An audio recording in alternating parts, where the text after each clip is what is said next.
प्रिय भारतीय मित्रों, आपको गणतंत्र दिवस की हार्दिक शुभकामनाएं। भारत म्हणजे विविधतेतील एकता आहे.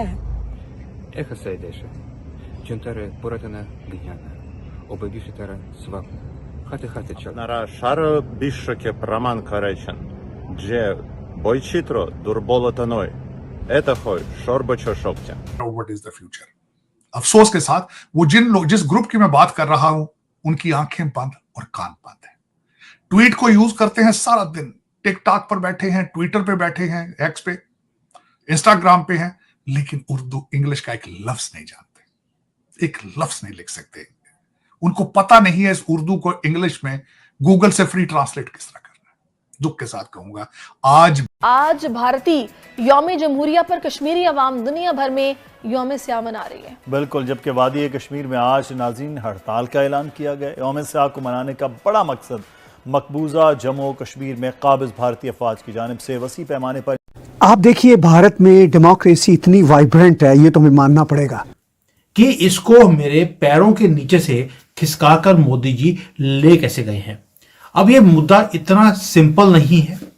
चाइना ने पूरा भारत को घेरने की कोशिश करी, हमने चाइना को ही घेर लिया.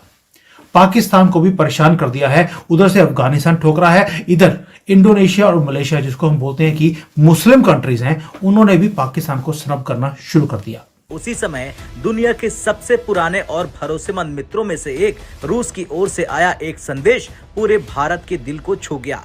भारत में स्थित रूसी दूतावास ने सोशल मीडिया प्लेटफॉर्म एक्स पर भारत को गणतंत्र दिवस की शुभकामनाएं दी और खास बात ये रही कि ये शुभकामनाएं हिंदी सहित कई भारतीय भाषाओं में दी गई. जय हिंद दोस्तों, रूस जब भारत को किसी विशेष अवसर पे ग्रीट करता है ना, तो कई देश जल भी जाते हैं. जैसे कि यूरोप इस समय भारत में आया हुआ है, ईयू के नेशन, वो तो जल ही जाते हैं. और हर बार रूस कुछ अलग अंदाज में, कभी स्काई में जाके गणतंत्र दिवस की बधाई देता है 15 अगस्त की, तो कभी अंतरिक्ष से, तो कभी जो है वो भारत की तमाम भाषाओं में. इस बार भी वही हुआ.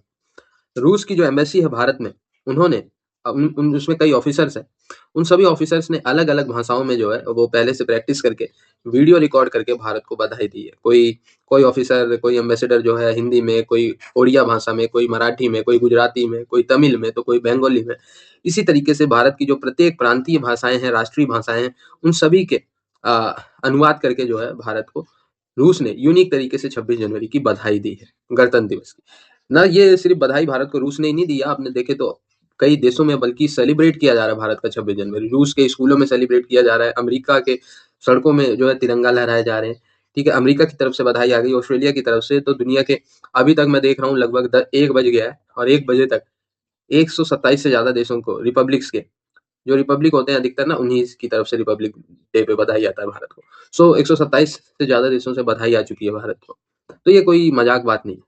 ठीक है, ये भारत के लिए एक त्योहार की तरह या त्योहार से बढ़ के. तो ये सारी चीजें पाकिस्तान जल रहा है कि जी हम तो ऐसा कुछ मनाते हैं, ईद या ईद उल फितर, तो हमें तो कोई बधाई नहीं देता है, हमें तो कोई कुछ पूछता ही नहीं है, भारत को तो हमें कोई उर्दू में भी बधाई नहीं देता. ये सारी चीजें पाकिस्तानियों का अपना रोना देना. और भारत में तो लोकतंत्र है ही नहीं, तो लोकतंत्र गणतंत्र दिवस क्यों मना रहे हैं, ये सारी चीजें. क्योंकि पाकिस्तान में डिक्टेटरशिप है ना आसिम मुनीर की, तो वो सोचते हैं हर जगह वही हाल होगा.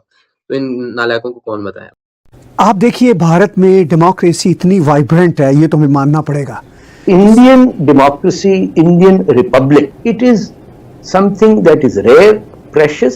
तो हिंदुस्तान का रिपब्लिक डे, अरे मुसलमानों के लिए तो 2 मुल्क बना दिए, बांग्लादेश और पाकिस्तान, और फिर कह रहे कि ना ये तो मुसलमानों के अगेंस्ट. मोदी दुनिया को रिपब्लिक डे मनाकर क्या बताना चाह रहा है प्रैक्टिकली, कि वो कितना जमहूरियत पसंद है, कितना डेमोक्रेसी को पसंद करता है. वहां पर जिसकी पॉलिसीज है वो जमहूरियत वाली पॉलिसीज. और इस घटिया शख्स को इस बात का एहसास तक नहीं है. ये घटिया शख्स जो कि झूठों का पलंदा लेकर आ जाता है और झूठ इसके खत्म नहीं होते.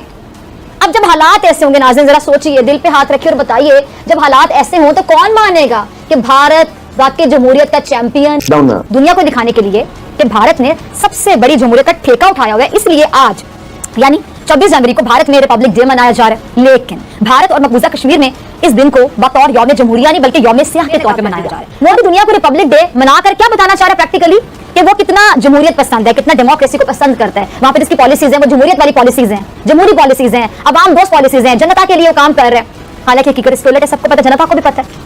ये बताने चाह रहे हैं कि इसके दौरे इक़्तिदार में हिंदुस्तान में दूध और शहद की नहरें बह रही हैं. बल्कि हकीकत क्या है कि दूध शहद की नहरें नहीं बह रही, लोगों की खून की नदियां बह रही हैं भारत में। यहाँ यौम जमहूरिया के मौके पर भी लोग अपनी शनाख्त ढूंढने में मसरूफ हैं। सोचिए जरा, लोग अपनी शनाख्त ढूंढ रहे हैं और इस घटिया शख्स को इस बात का एहसास तक नहीं है भी। और एक बहुत पॉपुलर मजहबी पार्टी / सियासी पार्टी उनको मुसलसल बता रही है रियासत मदीना और तालिबान खान, ये उनकी डेस्टिनेशन। दुख के साथ कहूंगा। आगे चलते हैं। और दूसरी बात जो सबसे बड़ी थी, गूगल के जो इस एक विंग है उसका नाम है डीप माइंड, उनके जो हेड थे मिस्टर हैसेबिस, उनकी बात एक बड़ी इंपॉर्टेंट उन्होंने की। उन्होंने हम सरप्राइज कि पॉलिसी मेकर्स जो है उनको अंदाजा ही नहीं कि आर्टिफिशियल इंटेलिजेंस किस तेजी के साथ तरक्की की तरफ जा रहा है। यहां पे मैं ये जरूर मेंशन करना चाहूंगा कि आर्टिफिशियल इंटेलिजेंस की दुनिया में यूरोप आज पीछे है। जो फ्रंट लाइन पे अभी जो जा रहे हैं वो यूएस और चाइना है।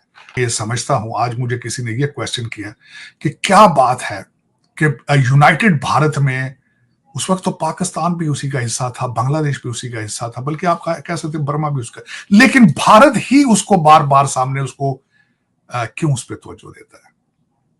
ये भी एक बहुत बड़ा सवाल है, बहुत बड़ा सवाल। Bharat is a rising power. आप लोग अभी तक दूसरी दुनिया के टुकड़ों पे पल रहे हैं। आपका बजट और फॉरेन पॉलिसी आईएमएफ बनाता है वॉशिंगटन डीसी में बैठ के। आप उन्हीं चीजों से नहीं अभी आगे निकल पा रहे। आप हिस्टोरिकली किसी चीज को एडमायर किस तरह कर पाएंगे, अपने एसेट्स के ऊपर आप अपना क्लेम किस तरह करेंगे, चाहे वो हिस्ट्री हो। आपके ज्यादातर लीडरान और पाकिस्तान चलाने वाले डुअल सिटीजन है। उनकी एक टांग पाकिस्तान में होती है, दूसरा पासपोर्ट दूसरी जेब में ब्रिटिश पासपोर्ट होता है या कैनेडियन। तो this is above your pay grade to claim the history, to fix the history. बल्कि कोहिनूर हीरे के ऊपर भी क्लेम भारत का है, आपका नहीं है।